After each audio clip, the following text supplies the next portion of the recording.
السلام علیکم۔ آج بدھ ہے، دسمبر کی 29 تاریخ۔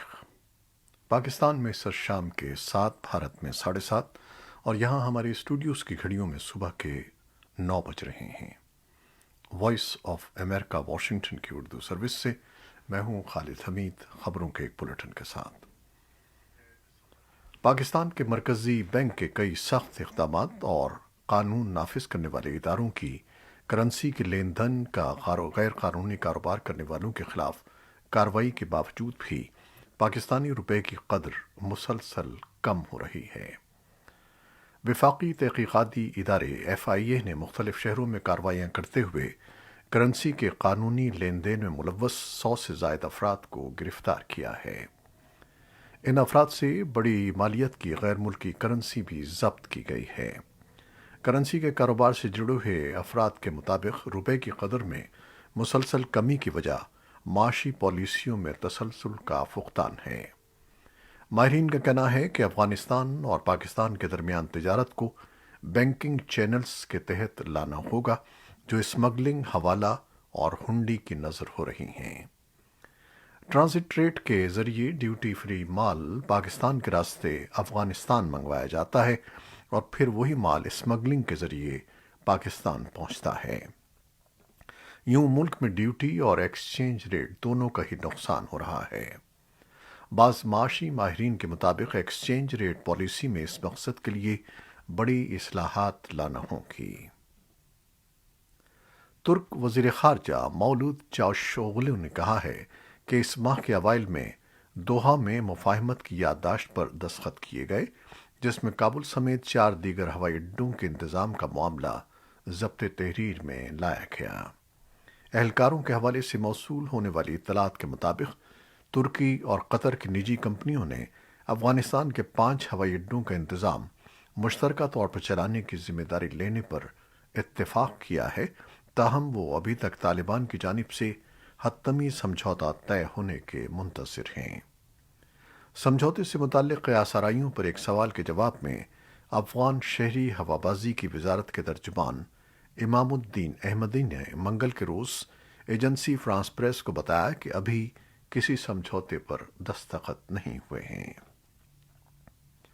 متحدہ عرب امارات میں شناخت، شہریت، کسٹم اور بندرگاہوں کی سلامتی کے لیے وفاقی اتھارٹی کے وزیر علی محمد بن حماد الشمسی نے منگل کے روز طالبان کے وزیر اعظم ملا محمد حسن آخوند اور طالبان کے وزیر خارجہ مولوی امیر خان متقی سے الگ الگ ملاقات کی اور دو طرفہ تعلقات پر تبادلہ خیال کیا۔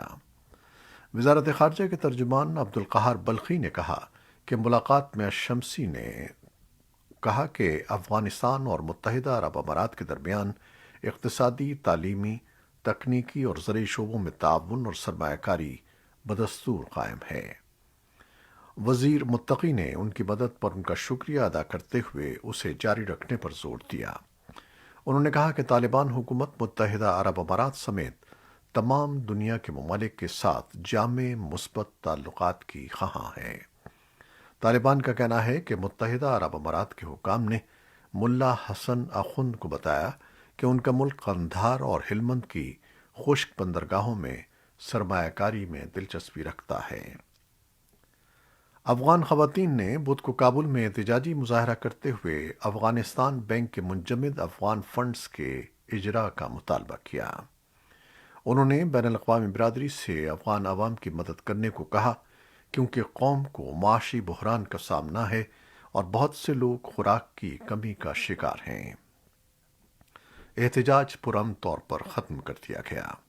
عینی شاہدین کا کہنا ہے کہ طالبان کی سیکیورٹی فورسز نے منگل کو کابل میں ان خواتین کارکنوں کے ایک گروپ کو منتشر کرنے کے لیے انتباہی فائرنگ کی تھی جو خواتین پر عائد پابندیوں کے خلاف احتجاج کر رہی تھیں۔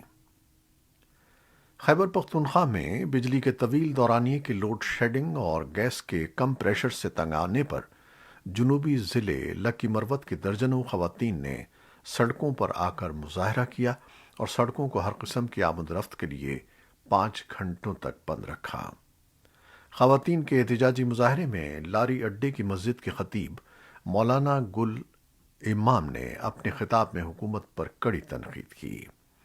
اس موقع پر علاقائی مشیر اور نو منتخب بلدیاتی نمائندے بھی خواتین کے احتجاج میں شامل ہو گئے۔ بعد میں مقامی انتظامیہ اور متعلقہ اداروں کے حکام کے ساتھ کامیاب مذاکرات کے بعد خواتین احتجاج ختم کر کے منتشر ہو گئیں اور شاہراہ ٹریفک کے لیے کھول دی گئی۔ لکی مروت کے علاوہ پشاور اور بنوں میں بھی بدھ کے روز بجلی لوڈ شیڈنگ اور گیس کی بندش کے خلاف مظاہرے کیے گئے۔ وزیر اعلیٰ کے مشیر برائے اطلاعات بیرسٹر محمد علی سیف کا کہنا ہے کہ لوڈ شیڈنگ کے مسئلے کے حل کے لیے وفاقی حکومت سے رابطہ کیا گیا ہے۔ ایران اور روس نے کہا ہے کہ وہ منگل کو سن 2015 کے ایران جوہری معاہدے کو بچانے کے لیے ویانا میں ہونے والے مذاکرات میں پیش رفت کے بارے میں پر امید ہیں۔ منگل کے روز ایران نے کہا کہ اگر فریقین نیک نیتی کا مظاہرہ کریں تو اس معاہدے پر اتفاق رائے کا حصول ممکن دکھائی دیتا ہے، جبکہ روس کے ایک مذاکرات کار نے ناقابل تردید پیش رفت کا اندیا دیا ہے۔ ایران اور امریکہ نے پیر کے روز بالواسطہ بات چیت کا آغاز کیا تھا۔ ناقدین کا کہنا ہے کہ ایران یہ مطالبہ اس بات کے باوجود کر رہا ہے کہ اس نے اپنی جوہری سرگرمیوں کو کم کرنے کی طرف کوئی خاطر خواہ پیش رفت نہیں کی۔ خبر رساں ادارے کے مطابق ایران کے وزیر خارجہ حسین امیر عبداللہیان نے تہران میں نامہ نگاروں کو بتایا کہ بات چیت درست سمت میں جا رہی ہے۔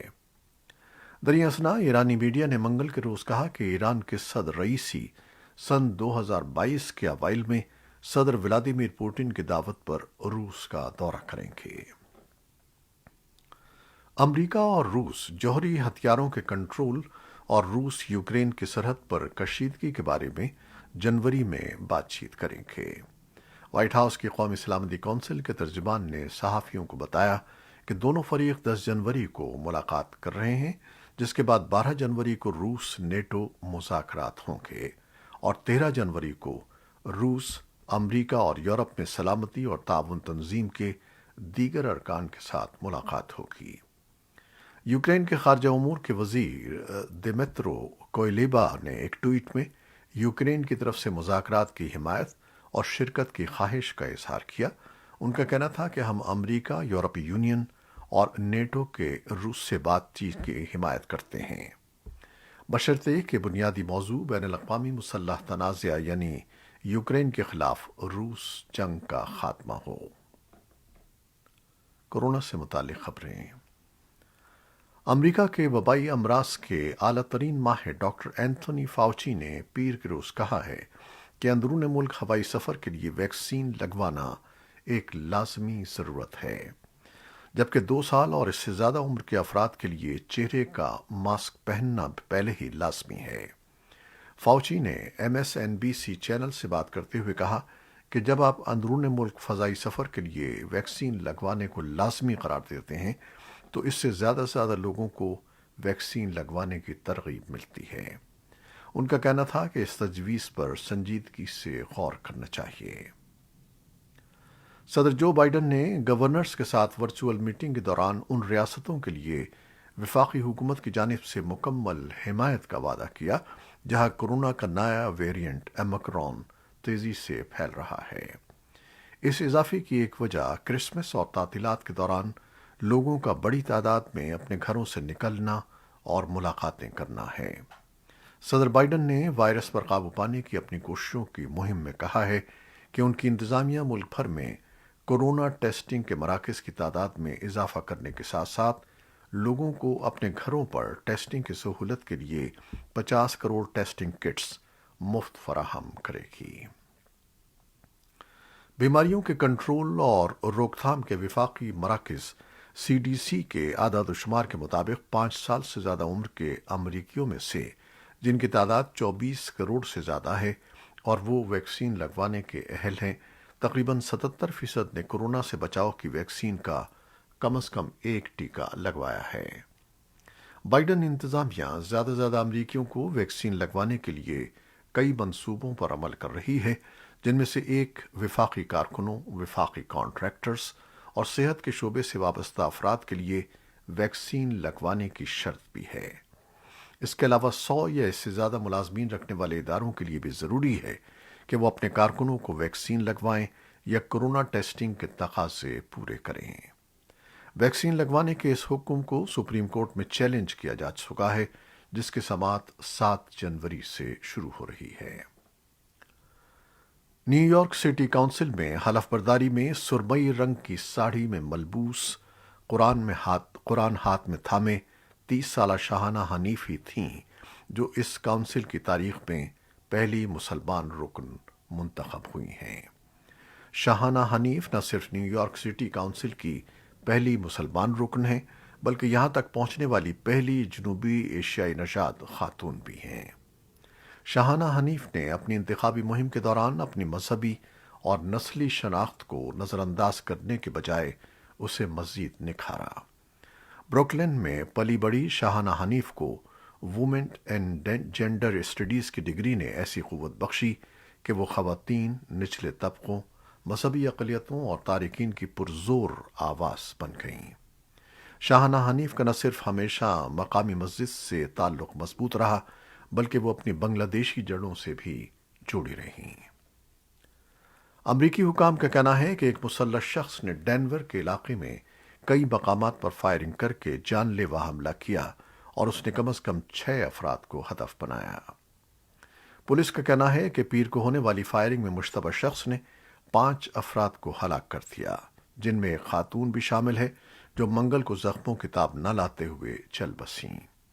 پولیس کا کہنا ہے کہ مشتبہ شخص نے ڈینور کے نواحی علاقے لیک ووڈ کے ایک شاپنگ ایریا میں ایک افسر کو زخمی کیا جس نے اس مسلح شخص کو گولی مار دی، جس سے وہ ہلاک ہو گیا۔